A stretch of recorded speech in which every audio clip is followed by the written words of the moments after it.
We are the Fashion Daddies.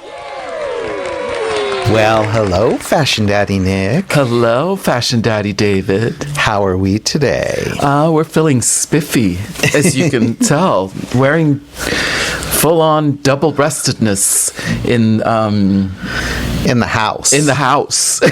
In the studio. In the podcast studio. All dressed up and nowhere to go. Everybody else, when they do podcasts, it's just like, I'm just not even a care in terms of dressing. I mean, they're not Fashion Daddies, but it's like, I wish I could just, put on a t-shirt and shorts and what's his name we were watching? The husband of that actress? Dax Shepard? Dax Shepard, yeah, just looking like a bro. I can't. I passed my bro years. I should have taken advantage of my bro years.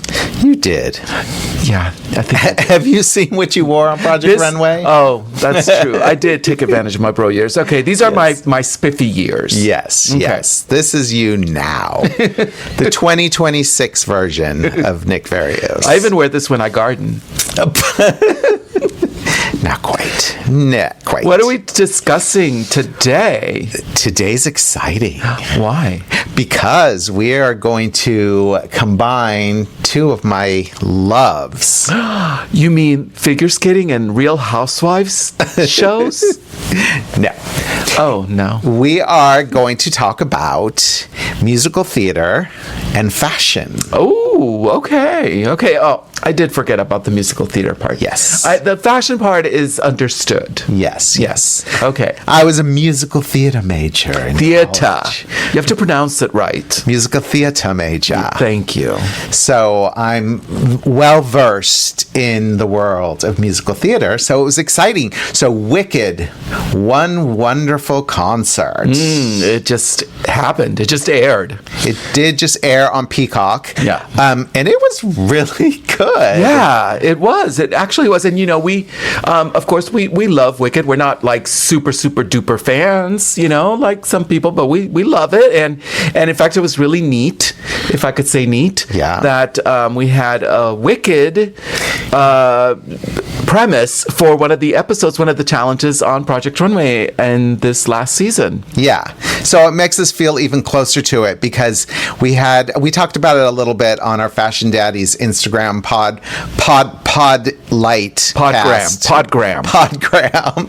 How we were able to set up the costumes for Wicked for Good. And they were so amazing. Beautiful, intricate. And Paul Tazwell, the Oscar-winning costume designer for Wicked and Wicked for Good, he came by. He was in the studio and he acted kind of like a mentor, advising the designers. Yes. And we had met him before. Lovely man. And we reunited again.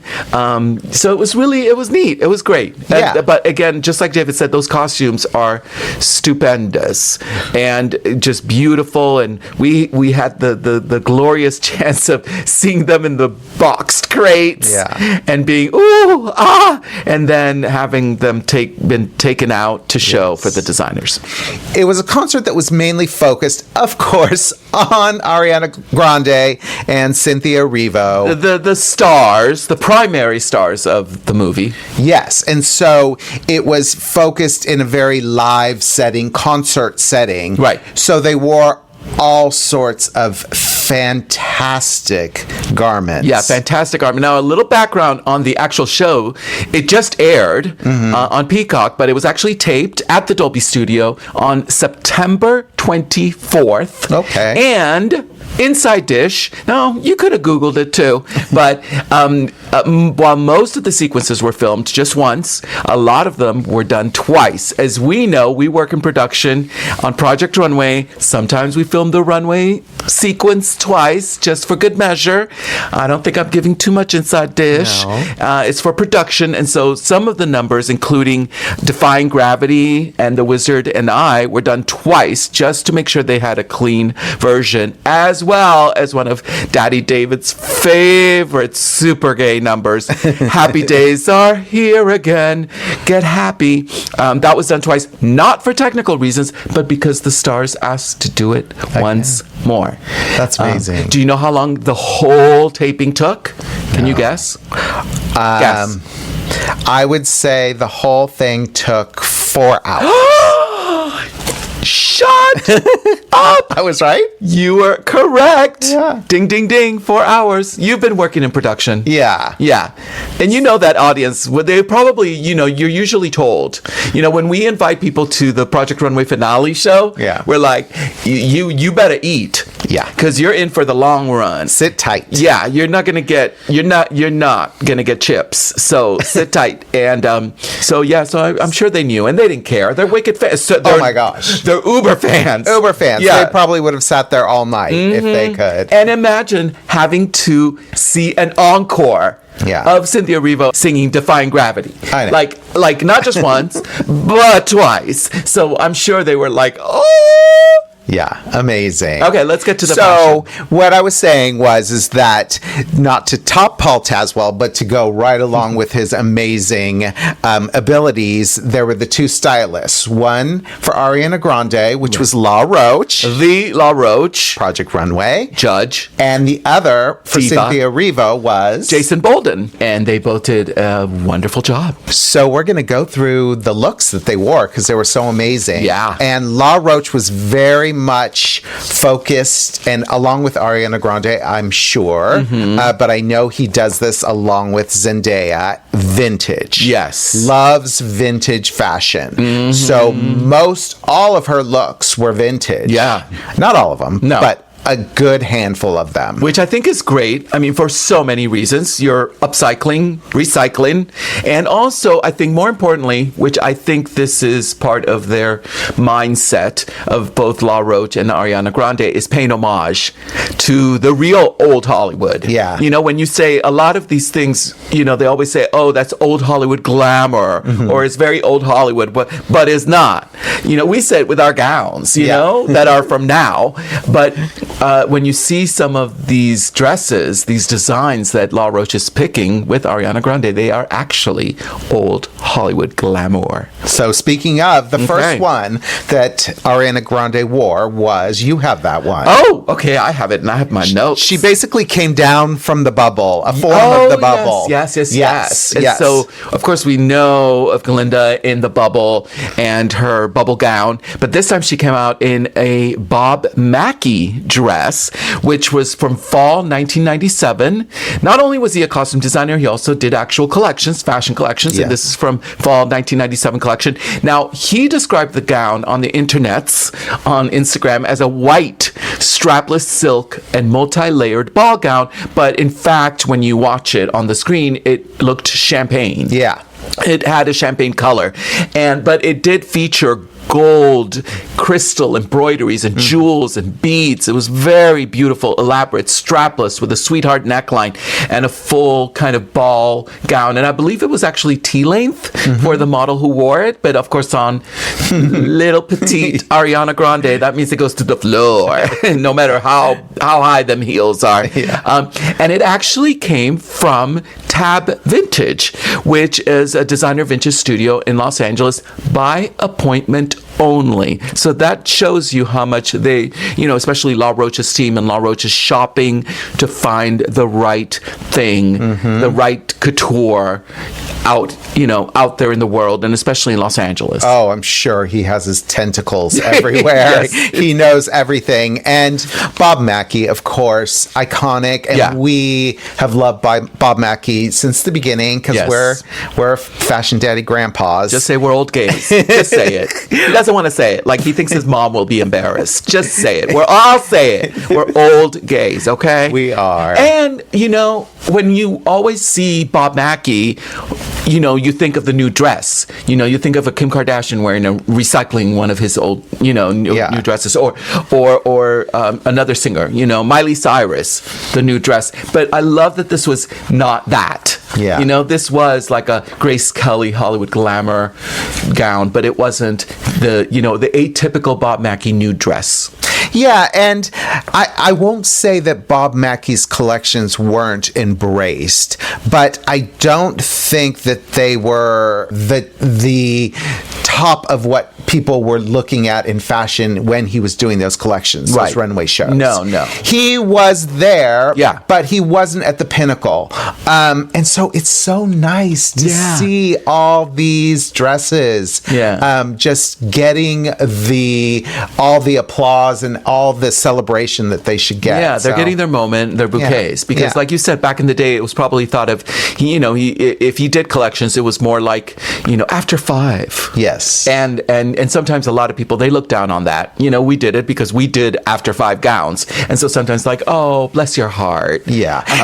And you said 97, right? Yeah, 1997. So think of the 90s. It was minimalism. It was not the Bob Mackie, embellished era. No. So it's kind of great that it's coming back and having its renaissance. All right, next. Amazing. So then they did a song, What Is This Feeling? And Dear Old Shiz. And Ariana Grande, again, wore vintage. And she wore Alexander McQueen from fall 2025. Oh, was it the silver or gold? What was it? It was silver. Yeah. And it was all pleated. It was, again, that almost 50s shape where it was nipped in at the waist. Yeah. Had a full skirt, like silver lame pleated. Yeah.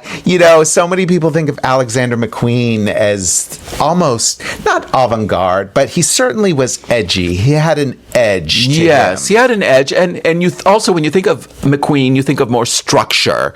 Yes. And yes, they're definitely playing with punkism. I mean, the bumpster. Right. I mean, hello. But this was, again, Hollywood Glamour. Hollywood Glamour, and it's not what you would particularly have expected from Alexander McQueen, but that's what's so amazing about La Roach, is he finds these pieces. He's always said he doesn't follow trends. Right. He picks what's right, and this was just right for this little sequence. And then along with that, Cynthia Erivo wore a Vivienne Westwood navy suit that was also nipped in at the waist, but had these very full, wide leg pants and the beautiful little brooches on her chest. And it was just the perfect contrast, what you would want without doing the pink and the green. Right. So it was silver and black. Yeah. And so you're sort of seeing this evolution, which they talk about not only in the film, Paul Tazwell will show an evolution of their costumes, but La Roach is very conscious of that and doing that along with the styling. Yeah. The navy blue did look kind of black. It was like a midnight blue for sure. And I did like that and then when the lights hit it, you almost saw a sheen of deep velvety green in the color. Yeah. And so, there was the glint of the shiny Galinda dresses, and then that sort of that other glint, the darker glint that you would see in Alphaba. Very nice. Okay. What's next on yours? So next, it's Ariana Grande. Back to Ariana, and this is when she was on stage with a little fan. Oh my God, it was so cute, and they were both in the beds, and she was singing "Popular." I want to be popular. Is that what she says? That's it. Okay. Yes, she was singing to Popular, and she wore a very frothy, confectionery, I think it would be described, pink dress, and it was from a brand called Tanner Fletcher, which, if you haven't heard of them, from New York, 2 designers, Tanner Ritchie and Fletcher Castle, and it was just very lovely. And also, it had an almost antique vintage feel, like you would find it at a flea market in Seattle. And I think that's kind of their vibe of this brand. It had off-white ruffles that looked like, the trim that you take off of a wedding gown from 1956. And they were right here at the bust. And then it had a kind of brocadey textured midriff fitted with a pointed direction at the torso. And then just tiers of this pink sheer satin, like organza. And then the hem was binding with satin binding. I thought it was just so feminine and so cute. Yeah. It was just cute.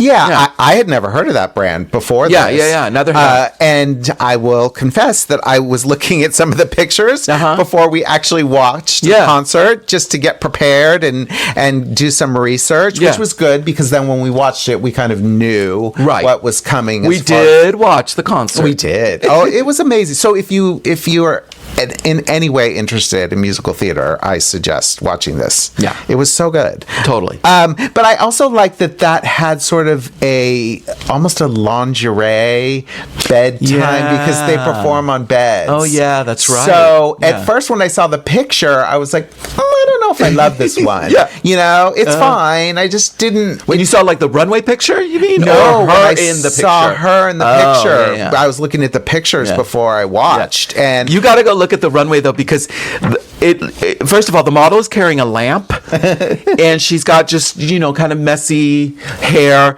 very Brooklyn girl. Yeah. Like she's going to, like, this is what she would wear at her like best friend's wedding in Greenpoint, right? And she bought it for $22. And that's the label, right? That's that's their vibe. Yeah. Totally.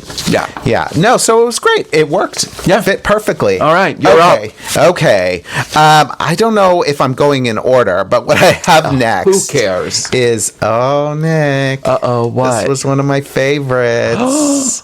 So it was For Good, and they shot it in New York on the Gershwin stage. I mean, he's gonna drop a lot of musical theater bombs right now, so you're gonna have to like lift yourself up the floor from picking up your playbill.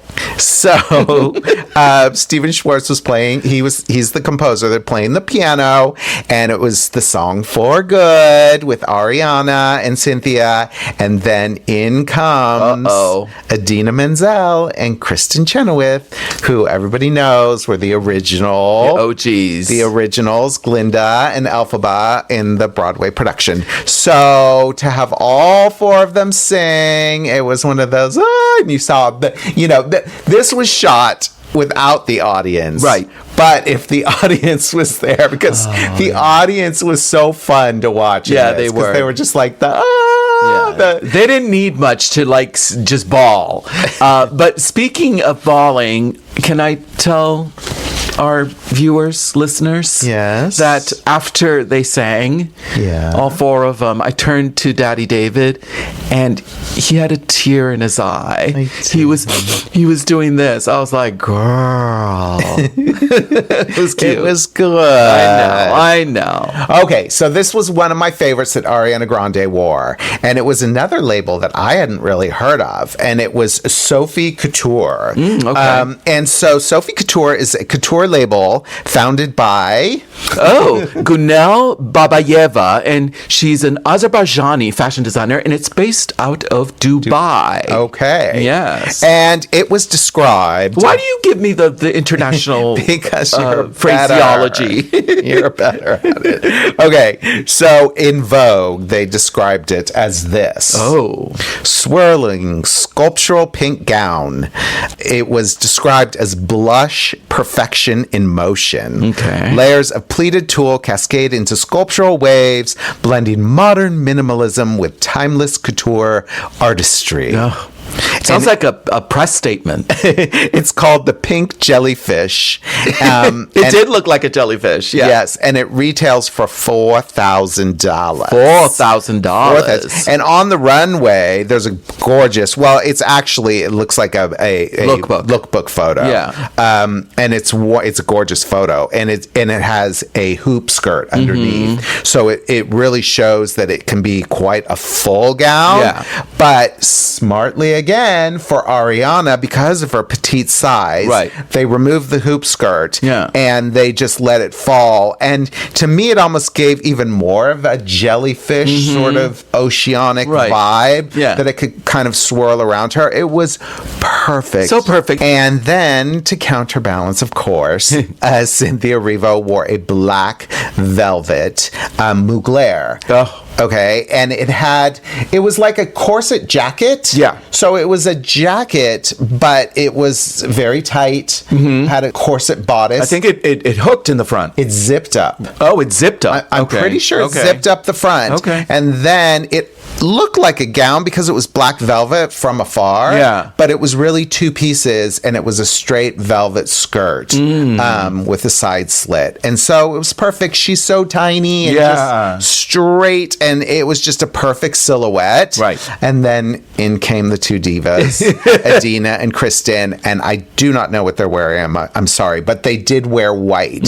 So Kristen wore this beautiful strapless white gown with white big buttons I know. or crystals or something. And I loved how sculptural the top of the bodice was. It curved up. It was a great, bustier silhouette. And Adina wore a white beaded tuxedo with black lapels. So perfect. Again, Kristen being Glinda and Adina being Elphaba.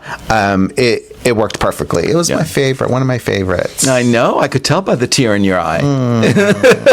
Okay, what's next? All right, next, Ariana Grande. Yeah. And she wore this brand. It's called Kate, but it's spelled K-H-A-I-T-E, which in fact means long hair in Greek. It's from spring 2026, and it's a strapless dress, a wool silk midi dress. And I loved it because it featured kind of unusual draping. It looked like it was picked up here and then picked up here. But when you kind of look at it, I think the original dress was just a straight sheath dress. Yeah. But then afterwards, the designer, the draper, whoever went up and no, we're going to tack it here, we're going to tack it there. And it just created this very unusual, forward-looking shape to what normally you would just consider, kind of a traditional cocktail dress. And then the top featured these great panels that were pleated, and they had organza, and they had raw edge. So you saw some of the thread coming out. So I love that. It looked modern, but again, it fit her perfectly. All they did was announce in these, so they did this great costume change to announce that there's going to be 2 new songs in Wicked. And so Cynthia was wearing Danielle Frankel, and she's a bridal designer again from New York. Yes, and she honed her craft, of course, at the diva Vera Wang, and of course her price range is $6,000 to $10,000. Which actually for a wedding dress isn't very much. When you said 4,000 for that jellyfish dress, I was like, that's low. I would think 14,000, if not 24,000. So 4,000 for that gown. I know. That's sorry. It was a white pleated bustier top, strapless. But it came and it sort of exploded up here around the top. Because it was kind of fortuny pleated, very mini pleated. So it's sort of, like you said, it exploded at the top, and it really almost covered half of Cynthia's face. So it really framed her unusually. And then, again, a straight black skirt. But that was all pleated, and not just straight up fortuny like pleating, but it went around the body. I would have to really see it in person to see. She's famous, this designer is famous for this treatment and this kind of look. So it's a Danielle Frankel look. When it has this kind of this texture, this detail. Anyway, they were great. Just to announce 2 songs. That's all they did. Again, inside dish, they kept announcing through the whole, the audience is sitting there for 4 hours, and they kept saying, "Oh, you're gonna see a preview. You're gonna see a preview of these new songs," and they never got to hear it. Oh, really? Yeah. So what happened? What had happened was I had spies who went to the actual event, and what had happened was they announced it, and then they didn't show it to the audience. Wow. And so they just kind of sat, they're like, okay. But, that happens. Yeah. Production. When we were doing Project Runway, they showed the trailer. Oh, yeah. But we all went to a very private room. It was basically like, prick your finger, put your blood on a piece of paper. Not really. No. Sign a contract. No, it was like The Diplomat. Yeah. Okay. What's next? All right. Next is, one of my favorites. And again, it's Ariana Grande. And this is when she sang with Cynthia Erivo, right? One of your favorite numbers. Yes. Come on, get happy. And happy times, happy days are here again. Happy days are here again. Thank you. So, many of you might know, but this was a duet sung by Barbra Streisand and Judy Garland on the Judy Garland Show. Very famous. And if you are gay and do not know this, you might want to give us your gay membership card back. Or at least just go to YouTube and watch it. Okay. Because it's amazing. Yes. So, in honor of Iconic. Yes, they recreated this moment. They sat on stools and just like they did. They did. And were embracing each other just like Judy and Barbara did on the show. So it was amazing. They sounded amazing. Yeah, they did. But what did they wear? Okay, well, Ariana Grande, I will tell you, she wore Gilbert Adrian, who is one of the most famous costume designers of the actual Hollywood glamour era. And this was a 1940s gown. It was a black gown with a caped back. Adrian, as he went by, was very famous for costuming a lot of every, Hollywood movie that you know of, it was done by Adrian. And it was The Wizard of Oz. Yes! He also costumed the classic 1939 movie, The Wizard of Oz. I mean, there are so many Easter eggs, I guess you would say, in this, but very, very, a lot of homage. So the gown had a fitted midriff. You could barely see it, really, and a floaty capelet, which is very 1940s. And what I also loved, these delicate kind of, I think they were gold rhinestones, that were sparingly placed throughout the dress. And they just, all of a sudden, you just saw a little hint of glitter. It was very elegant, minimal, but again, the capelet, the whole silhouette of the dress, even though I don't think she stood up, so you could see it, it was just very Hollywood. Again, it was Gilbert Adrian, and by the way, it only took me about a minute to find this inside. I'm just giving you a lot of inside dish. Okay, are you guys ready? So all I did was Google Gilbert Adrian black dress with cape. And up came First Dibs, which is a designer vintage online boutique. And the dress came up, her dress that she wore. And it said it was sold for $15,000. Wow. So that's all I know. So we might, if next time we see Monsieur La Roche, we might have to ask if he had the budget to, or Miss Grande's team had the budget to buy this vintage Hollywood icon's designer dress for $15,000. But that's what I found. I mean, there can't be many. No. So I think that somebody done bought it, and the next thing we know, Ariana done wore it. Yeah, and my bet is that he did purchase it. Okay. Because he has said in other interviews that both Zendaya and Celine Dion, who he is also a stylist for, are very much into vintage and purchasing what they wear. Okay. So I think it's just not only great that they do that, but who wouldn't want an Adrian gown in your archive? Not that she needs to invest. I mean, I'm sure she has plenty of money, but it's a great investment. And I wonder if it's an investment, not to cut you off, but an investment for Law. Law bought it for himself. Maybe. For his archive garage. Maybe.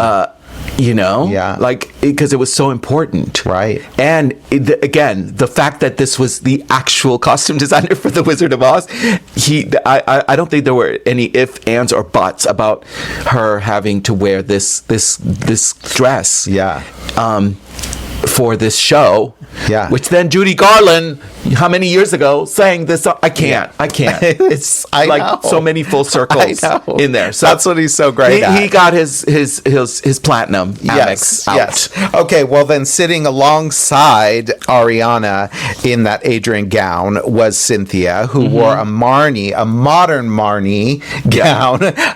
Marni is a modern modern brand, yes. but from the fall 2025 collection. Yeah. This was such an interesting gown. Yeah. Because it was very modern, again, to say the word. And it was silver, like a silver satin, a high neck with long sleeves, but then it had panels of black and yellow, and then this feathery cuff. Yeah. It was long sleeve, so high neck, long sleeve, and this long over-the-shoulder drape. Yeah.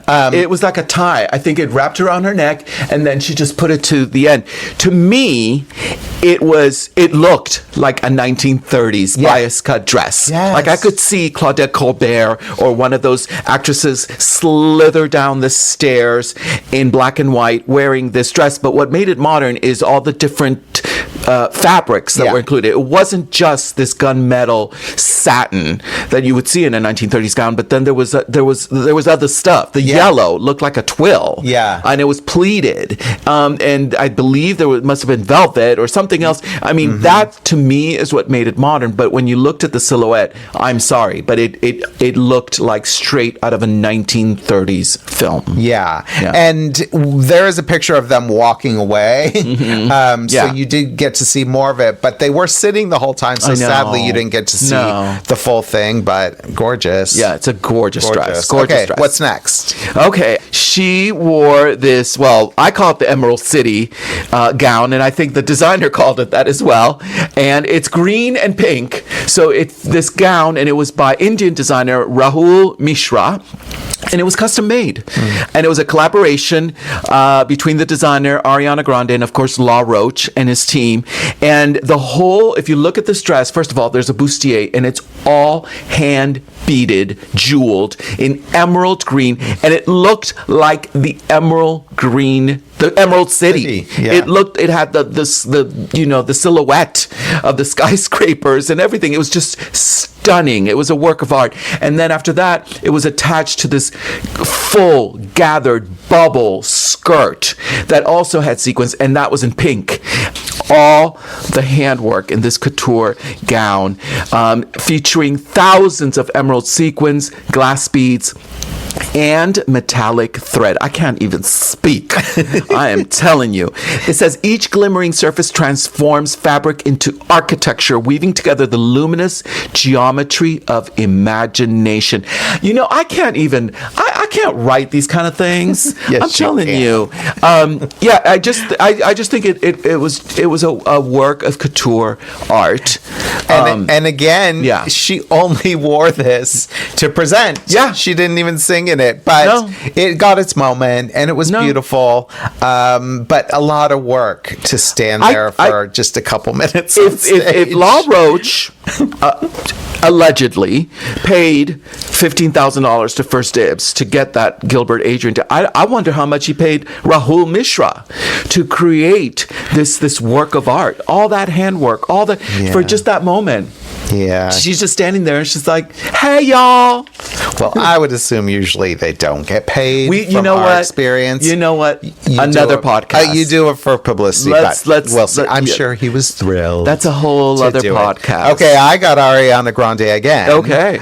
When she sang "Thank Goodness," which was just beautiful in one of the most beautiful. I mean, when La Roach posted about him himself saying this was one of the most gorgeous gowns, you know it was. It was Robert Woon, who is an amazing couture designer. I mean, the looks are insane. And this is a sugary pink tea-length gown with a sweeping ball gown skirt adorned with butterflies. So it was strapless, a full skirt, the most perfect light color of pink, and then just butterfly sprinkled everywhere, and even she had two big butterfly earrings that matched the ones that were on the dress, so it was just so pretty. On her gloves. I mean, this was, I think, the dress that everybody was talking about when the show happened, and this gown, because it was such a confection.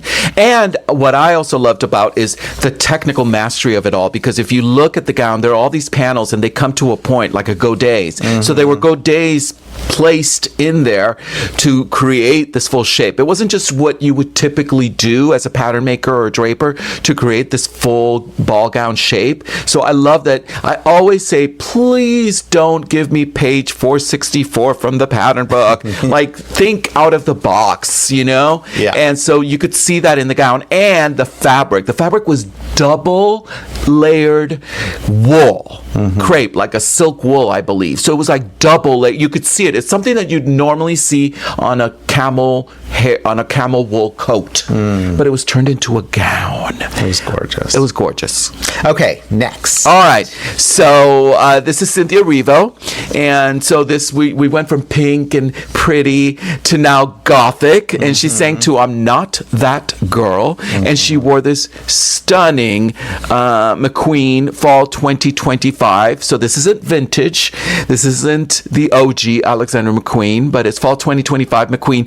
It was a coat dress, and it had these medieval gothic lines and a stacked heavy coat. And it was all adorned. When you looked at the front, it was trimmed with these golden leaves. Yeah. And it split open. So it was like this frock coat. It was this long Edwardian Gothic frock coat. Yeah, it was just a moment. It was stunning. And again, it was so her. Jason Bolden knows what Cynthia looks good in or what she wants. Obviously, I think they make a great pair, a great team to work in. It was just perfect for her. You know? Because there's always sort of a classic element, Yeah. but then with an edge, always. right. So they take the two and combine them. Right. And she was singing a solo, center of the stage with a mic, and you just couldn't stop staring at the coat. I mean, of course, you were listening to the amazing voice of Cynthia Erivo, but I was also just staring at some of the details on that coat and the way the collar rolls. And it was beautiful. No, it was beautiful. And being the fact that she's British and she's wearing a British brand, an iconic British house, a fashion house, but then an iconic British fashion house known to turn iconic British tropes and give it a twist. And so to me, again, it's like does look like some old painting that you would see at a museum in London, but ... So I loved it. Yes. Okay. And so then we have Cynthia Erivo again. Ooh. The big number. Oh. The big number of the night, Defying Gravity. Okay. So she was, again, wearing something that at first seemed traditional. Right. It was a black velvet gown, and it was by Alex Perry. But then when you looked at it, it had these greenish feathers. Basically, would you say along the collar of the jacket? Yeah, it looked like they were coming from underneath. Yeah. It almost looked like, I don't know this, but it looked like the jacket or the coat had princess seams and they were sewn into the princess seams, so they jutted out. Yeah. And then she had a feather neck piece, so very high neck with feathers here too, so that was beautiful. She started, of course, on the stage, in the center of the stage. She walked from side to side. The skirt was, again, very narrow. Yes, it was. And I was just like, okay. And she was sort of It looked great for the stage, right? And she was walking, and then all of a sudden, she just lifts into the sky. She done just props herself up. And she just starts flying over the audience. And you're just like, wow. Imagine seeing that twice, you guys. She did that twice. I know. They were lucky. They were so lucky. But we get to watch it, as many times as we want on Peacock. And you can too. We are not being promoted by Peacock, even though it sounds like you we would are. think. We would like to be. Yeah. But we loved it. I We know. just wanted to talk about it because why not mix fashion and musical theater? Yeah, and we loved it. There was a lot of couture, a lot of fashion. So next time, maybe we're gonna have to talk to Peacock to give us some money, honey, Or Disney. Yeah. Okay. Well, we talked a lot about fashion, and of course, what do we have, Nick? to help anybody wanting to learn fashion? Oh, well, we have our new book, The Basics of Pattern Making for Fashion Design. Speaking of pattern making, I was talking about princess scenes and pattern making and learning how to do those godets and the like. I didn't mean to include that in, but yes, this is where you learn the fundamentals, the basics, and learn it in a way that you can understand. It is like 1, 2, 3, not like 18.6 plus 16. Like, trust me, I did this book. We did this book so the Nick and Nikitas of the future could understand and think of pattern making as their friend and confidant for creating fashion. All right, so that's it. So next up, we're going to do another iStyle, so look out for that. Oh, yes. We're getting on a plane, a virtual plane, business class. Yay, my favorite. Heading to Japan. No? Yeah. We are. We're heading to Japan. We're going to Tokyo? Oh my God. Where did we find the $15,000 for that first class seat to Japan? We clicked our heels 3 times. Oh, like look Dorothy. at you. Oh, full circle. Osaka, here we go. Here we come. See you then. Bye. The Fashion Daddies is created and hosted by David Paul and Nick Varios. It's produced, edited, sound mixed, and scenic designed by David Paul. I'm just here to entertain.